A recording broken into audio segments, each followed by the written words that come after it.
Hi friends, അസ്സലാമു അലൈക്കും. എല്ലാവർക്കും ഐഷസ് ഡ്രീം വേൾഡിലേക്ക് സ്വാഗതം. ഇന്ന് ഞാൻ വന്നിട്ടുള്ളത് നുറുക്ക് ഗോതമ്പ് വെച്ച് വളരെ പെട്ടെന്ന് ചെയ്തെടുക്കാൻ പറ്റുന്ന ഒരു ലഡുവിൻ്റെ റെസിപ്പിയുമായിട്ടാണ്. അപ്പോൾ ഈ ലഡു എങ്ങനെയാണ് തയ്യാറാക്കിയെടുക്കുന്നത് എന്ന് നമുക്ക് നോക്കാം. ലഡു ഉണ്ടാക്കുവാനായിട്ട് ഞാനിവിടെ 250 ml കപ്പിൽ 1 കപ്പ് നുറുക്ക് ഗോതമ്പാണ് എടുത്തിട്ടുള്ളത്. ഈ നുറുക്ക് ഗോതമ്പ് നന്നായിട്ട് കഴുകിയതിന് ശേഷം ഒരു അരിപ്പയിലിട്ട് വെള്ളം നന്നായി വാർത്തെടുക്കുക. വെള്ളം നന്നായി വാർന്നതിന് ശേഷം ഇതുപോലെ ഒരു പാനിലേക്ക് ഈ നുറുക്ക് ഗോതമ്പ് എല്ലാം കൂടി ഇട്ട് കൊടുത്തതിന് ശേഷം നന്നായിട്ട് നമുക്കിതൊന്ന് ചൂടാക്കിയിട്ടെടുക്കാം. ഈ നുറുക്ക് ഗോതമ്പ് കഴുകുന്ന സമയത്ത് ചെറുതായിട്ട് ഇതൊന്ന് കുതിർന്ന് കിട്ടും. അപ്പോൾ അതിൻ്റെ നനവൊക്കെ ഒന്ന് പോയി കിട്ടാൻ വേണ്ടിയിട്ടാണ് നമ്മൾ ഇതുപോലെ ഒന്ന് ചൂടാക്കിയെടുക്കുന്നത്. ഇത് ലോ ഫ്ലെയിമിൽ ഇട്ടിട്ട് വേണം ചൂടാക്കിയെടുക്കാൻ. ഈ നുറുക്ക് ഗോതമ്പ് ഞാൻ നന്നായിട്ട് തന്നെ ഒന്ന് ചൂടാക്കിയെടുത്തിട്ടുണ്ട്. ഇനി നമുക്ക് ഫ്ലെയിം ഓഫ് ചെയ്യാം. നുറുക്ക് ഗോതമ്പ് ചെറുതായിട്ടൊന്ന് ചൂടാറിയിട്ട് വന്നാൽ ഒരു മിക്സിയുടെ ജാറിലിട്ട് പൊടിച്ചെടുക്കുക. നമ്മൾ ഇത് കഴുകിയെടുത്തത് കൊണ്ട് ഒരുപാട് ഫൈനായിട്ടൊന്നും പൊടിഞ്ഞു കിട്ടില്ല. ഇതിനേക്കാളും ഒന്നുകൂടി ചെറിയ തരികളായി പൊടിഞ്ഞു കിട്ടുമെന്ന് മാത്രം. നുറുക്ക് ഗോതമ്പ് മിക്സിയുടെ ജാറിലേക്ക് ഇട്ട് കൊടുത്തതിന് ശേഷം 1 ടീസ്പൂൺ റവ കൂടി ഇതിലേക്ക് ചേർത്ത് കൊടുക്കാം. എന്നിട്ട് ഇതുപോലെ പൊടിച്ചെടുക്കുക.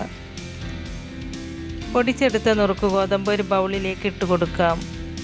2 തവണകളായിട്ട് പൊടിച്ചെടുക്കുന്നത് കൊണ്ട് ഓരോ പ്രാവശ്യവും ഓരോ ടീസ്പൂൺ റവ കൂടി ചേർത്തിട്ടാണ് നമ്മളിത് പൊടിച്ചെടുക്കുന്നത്.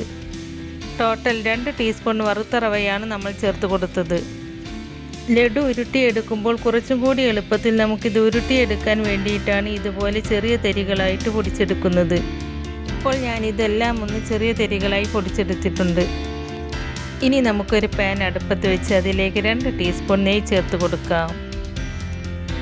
നെയ്യ് ചൂടായിട്ട് വരുമ്പോൾ അതിലേക്ക് കുറച്ച് അണ്ടിപ്പരിപ്പും മുന്തിരിയും ഇട്ട് കൊടുത്ത് ഫ്രൈ ചെയ്തിട്ടെടുക്കുക.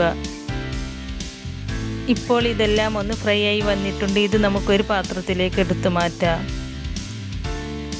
എന്നിട്ട് ഇതേ പാനിലേക്ക് 250 ml കപ്പിൽ 1.5 കപ്പ് പാൽ ഒഴിച്ചു കൊടുക്കാം. 1 കപ്പ് നുറുക്ക് ഗോതമ്പിന് നമുക്ക് 1.5 കപ്പ് പാൽ മാത്രമേ ആവശ്യമായിട്ട് വരുന്നുള്ളൂ. ഇനി നമുക്കിതിലേക്ക് മധുരത്തിന് ആവശ്യമായ പഞ്ചസാര ചേർത്ത് കൊടുക്കാം. 1 കപ്പ് പഞ്ചസാരയാണ് ഞാൻ ഇതിലേക്ക് ചേർത്ത് കൊടുക്കുന്നത്. ഈ ലഡു ഞാൻ യെല്ലോ കളറിലാണ് ചെയ്തെടുക്കുന്നത്. അതുകൊണ്ട് കുറച്ച് യെല്ലോ ഫുഡ് കളർ ചേർത്ത് കൊടുക്കുന്നുണ്ട്. ഇത് തികച്ചും ഓപ്ഷണലാണ് കേട്ടോ. ഈ ലഡുവിന് നല്ലൊരു ഫ്ലേവറിന് വേണ്ടിയിട്ട് നമുക്കിതിലേക്ക് കുറച്ച് ഏലക്കപ്പൊടി ചേർത്ത് കൊടുക്കാം. ഇത് ഞാൻ ഏലക്കയും പഞ്ചസാരയും കൂടി മിക്സ് ചെയ്ത് പൊടിച്ച് വെച്ചതാണ്.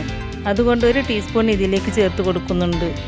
ഇനി നമുക്ക് പൊടിച്ച് വെച്ച നുറുക്ക് ഗോതമ്പ് ചേർത്ത് കൊടുക്കാം. നുറുക്ക് ഗോതമ്പ് എല്ലാം ഇതിലേക്ക് ഇട്ട് കൊടുത്തതിന് ശേഷം നമുക്കിത് നല്ലതുപോലെ മിക്സ് ചെയ്തിട്ടെടുക്കാം. ഈ സമയത്ത് തീ നന്നായിട്ട് കുറച്ച് കൊടുത്തിട്ട് വേണം മിക്സ് ചെയ്തെടുക്കാനായിട്ട്. ഇനി നമുക്കിതിലേക്ക് വേണ്ടത് 1/2 കപ്പ് ഡെസിക്കേറ്റഡ് കോക്കനട്ടാണ്. ഡെസിക്കേറ്റഡ് കോക്കനട്ട് ഇല്ലെങ്കിൽ കുറച്ച് തേങ്ങ ചിരകിയെടുത്തതിന് ശേഷം ആ തേങ്ങ ഒരു പാനിൽ വെച്ച് ചൂടാക്കി എടുത്തിട്ട് ഇതിലേക്ക് ചേർത്ത് കൊടുത്താലും മതി. ഡെസിക്കേറ്റഡ് കോക്കനട്ട് കൂടി ചേർത്ത് കൊടുത്തതിന് ശേഷം നന്നായിട്ട് മിക്സ് ചെയ്തെടുത്തിട്ട് ലോ ഫ്ലെയിമിൽ വെച്ച് 2 മിനിറ്റ് അടച്ചു വെക്കുക. 2 മിനിറ്റിന് ശേഷം നുറുക്ക് ഗോതമ്പ് നന്നായിട്ട് വെന്ത് കിട്ടിയിട്ടുണ്ട്. ഇത് നമുക്ക് ഉരുട്ടിയെടുക്കാൻ പറ്റുന്ന രീതിയിലായിട്ടുണ്ടോ എന്ന് നോക്കുക. അപ്പോൾ എനിക്കിത് നല്ല പെർഫെക്റ്റായിട്ട് തന്നെ ഉരുട്ടിയെടുക്കാൻ പറ്റുന്ന രീതിയിൽ കിട്ടിയിട്ടുണ്ട്. ഇനി നമുക്ക് ഫ്ലെയിം ഓഫ് ചെയ്യാം.